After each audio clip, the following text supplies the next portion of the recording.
कैसे साए में बैठे।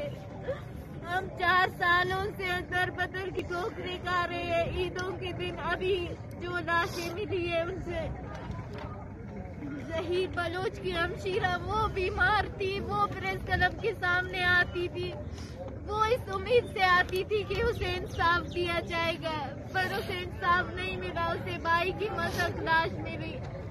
क्या हमें भी हमारे भाइयों के लाशें दिए जाएंगे तोहफे में? क्या हमारी जिंदगी हमेशा इसी तरह गुजरेगी? खुदा पे रहम करे।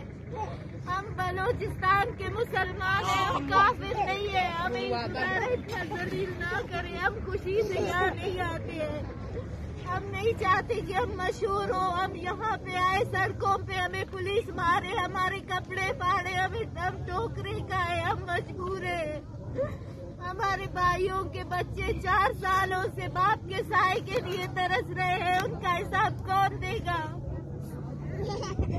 पाकिस्तान हमें जवाब दे। आज हम यहाँ से नहीं उठेंगे, या हमारी लाशें जाएंगी या हम अपने लोगों के साथ जाएंगे।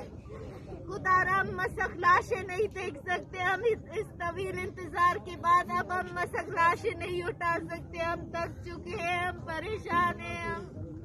हमारे घरों में हमारे बूढ़े वालिदैन मुंतजिर है, हमारे लोगों को लेके आए। हम मसकशुदा लाशें नहीं उठा सकते। खुदारा हमारे लोगों को लेके आए।